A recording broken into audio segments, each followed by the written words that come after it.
வணக்கம் உறவுகளே, நான் உங்கள் சுவிஸ்மாலா. நான் நல்ல நிலைமை இருக்கிறேன். நீங்கள் எல்லாரும் எப்படி? நீங்கள் எல்லாரும் நல்ல நிலைமை இருப்பீங்களான்னு சொல்லி தான் நினைக்கிறேன். இன்றைக்கு பார்த்தீங்கன்னு சொன்னால் நான் ஒரு நல்ல சூப்பரான பழைய கஞ்சியோடு வந்திருக்கிறேன்.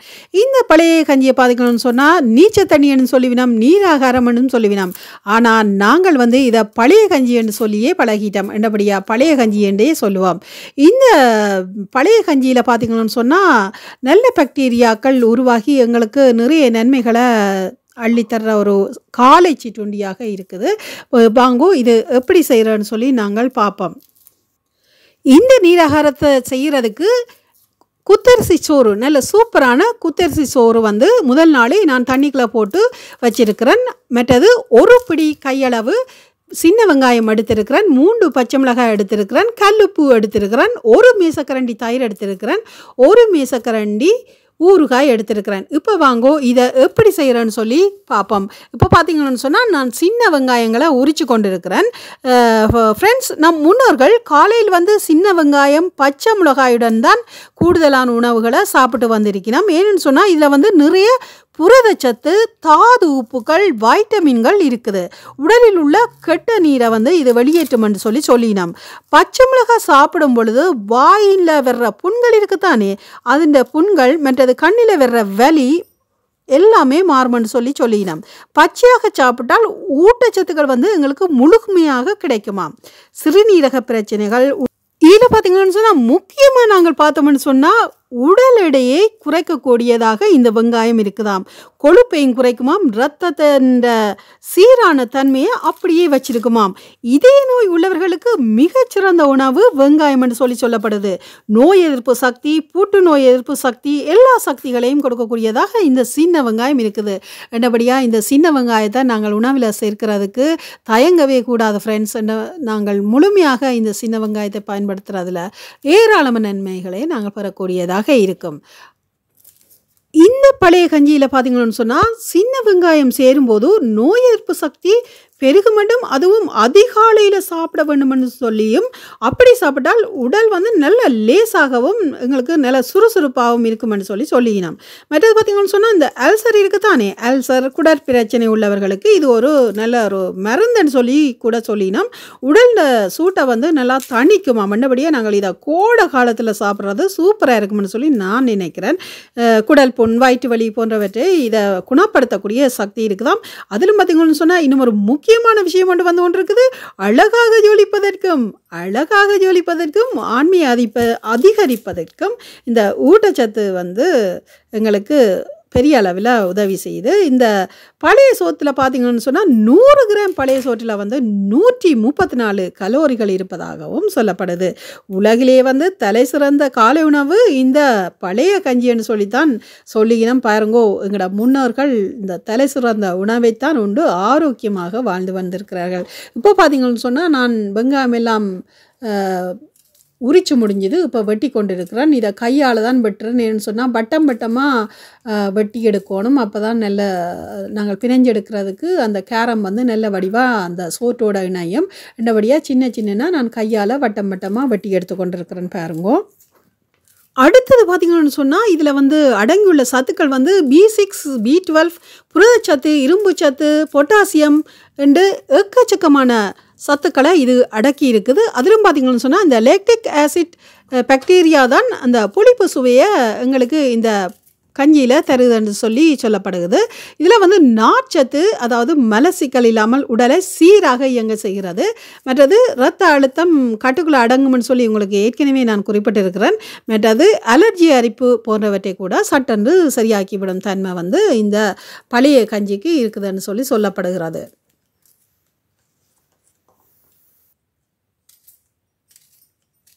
ஃப்ரெண்ட்ஸ், இந்த பழைய கஞ்சியை சிறியவர்கள் முதல் பெரியவர் வரை யார் வேண்டுமானாலும் பருகலாம். ஆனால் சிறியவர்களுக்கு கொடுக்கும் பொழுது கொஞ்சம் காரத்தை குறைச்சி பச்சை மிளகாயின் அளவை குறைச்சி கொடுக்குறது தான் நல்லது. ஏன்னு சொன்னால் அவர்களுக்கு உரைப்பு அதிகமாக இருந்தால் குடிக்க மாட்டேனும் தானே. ரெண்டபடியாக நாங்கள் பச்சை மிளகாயின் அளவை குறைச்சி கொடுக்குறது தான் நல்லது. இப்போ பார்த்தீங்கன்னு சொன்னால் நான் வெங்காயம் எல்லாம் வெட்டி முடிச்சிட்டேன்.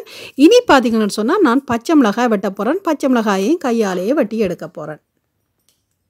ஃப்ரெண்ட்ஸ், இப்போ பார்த்தீங்கன்னு சொன்னால் நான் பச்சை மிளகாயையும் வெங்காயம் போலவே வட்டம் வட்டமாக அழகாக வெட்டி எடுக்கிறேன். 2 வெங்காயம் வெட்டி எடுக்கிறேன்.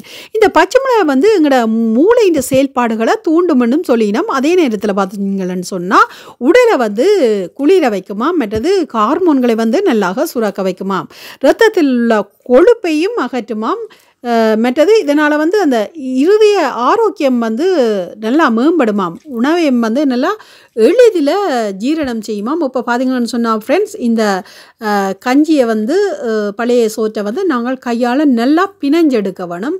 நல்லா பிணைஞ்செடுத்து நல்லா கூழ் பதத்துக்கு எடுத்து போட்டு அதுக்குள்ளே நாங்கள் இந்த சின்ன வெங்காயத்தை போட வேணும். சின்ன வெங்காயத்தை போட்டுட்டு நாங்கள் பச்சை மிளகாயையும் அதுக்குள்ளே போட வேணும். அடுத்தது பார்த்தீங்கன்னு சொன்னால் இந்த பச்சை மிளகாய் பற்றி சொன்னேன் தானே, இதில் வந்து விட்டமின் வந்து சி சத்துக்கள் அதிகம் இருப்பதால் நோய் எதிர்ப்பு சக்தியை வந்து இது அதிகரிக்கும் வேண்டும். சர்க்கரையின் அளவு மற்றது கட்டுப்பாட்டில் இருக்கும் வேண்டும். பொட்டாசியம், மெக்னீசியம், இரும்பு சத்து இதில் அதிகமாக காணப்படுது என்று ஃப்ரெண்ட்ஸ் சொல்லப்படுகிறது.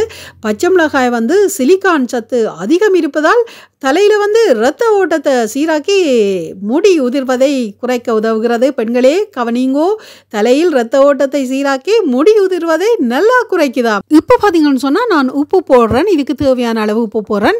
நான் மேசை உப்பு பாவிக்கையில் கல் உப்பு தான் பாவிக்கிறேன். உங்களுக்கு தெரியும் மேசை உப்புக்கும் கல் உப்புக்கும் உள்ள வித்தியாசம்.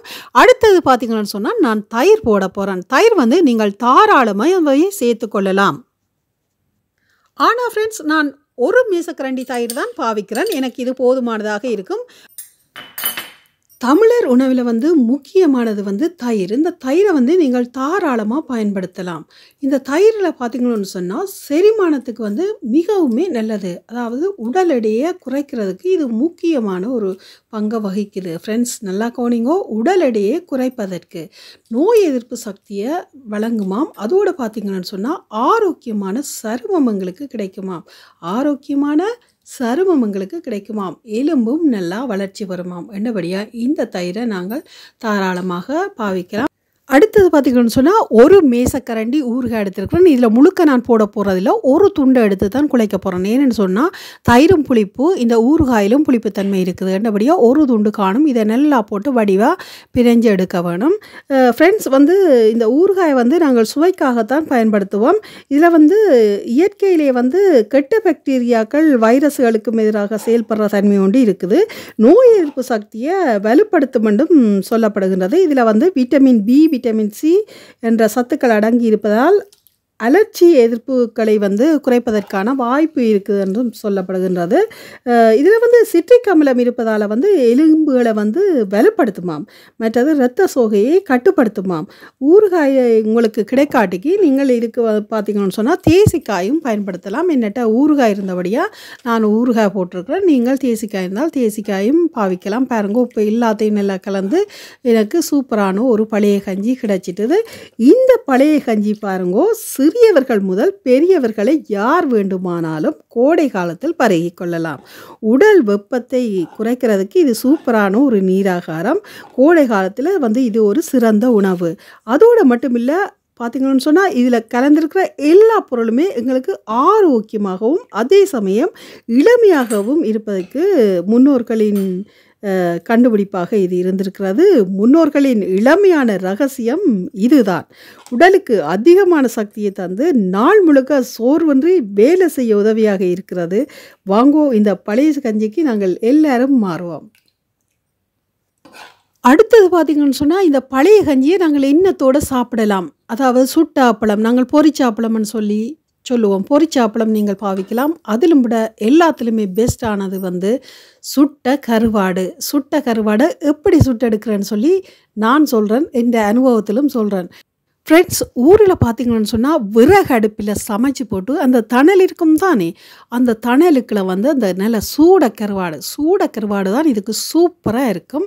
அந்த கருவாட்டை அப்படியே அந்த தணலுக்குள்ள போடணும். ஒரு 2-3 நிமிஷம் கழித்து அதை புரட்டி போட்டுட்டு அப்படியே சாம்பலோட வெளியில் எடுத்து ஒரு தட்டிட்டு மேல் தோலையும் அப்படியே கையால் ஒரு தட்டி போட்டு அப்படியே கிள்ளி ஒரு கடிச்சு கொண்டு, அதாவது இந்த கருவாட்டில் ஒரு கடிச்சு கொண்டு இந்த கஞ்சியை குடிச்சு கொண்டு இருக்க அப்படியே சுவையண்டா சுவை, அப்படி ஒரு சுவை உங்களுக்கு நாவுக்கு கிடைக்கும்.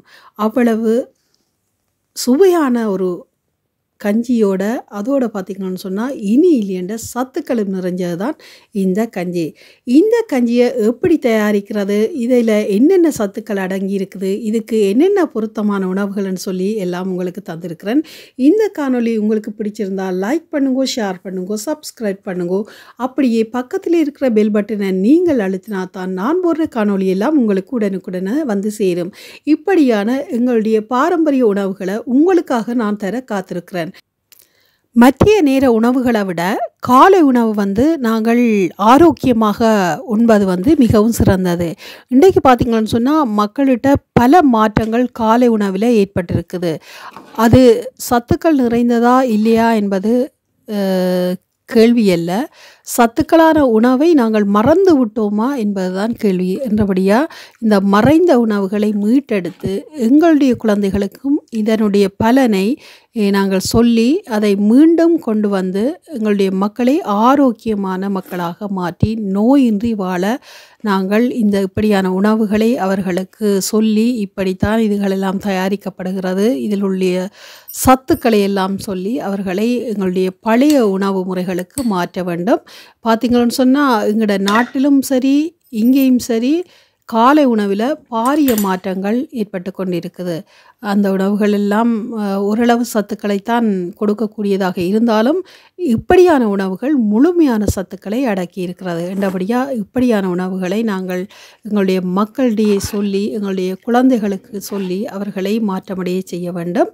கூடுதலாக கோடை காலத்தில் அவர்களை இப்படியான உணவுகளை பருகச் செய்வது அவர்களுடைய உடம்புகளுக்கு நல்ல குளிர்ச்சியை தருமென்றது உங்களுக்கு தெரியும். இதோடு இந்த காணொளியை முடிவுக்கு கொண்டு வரேன். நன்றி, வணக்கம்.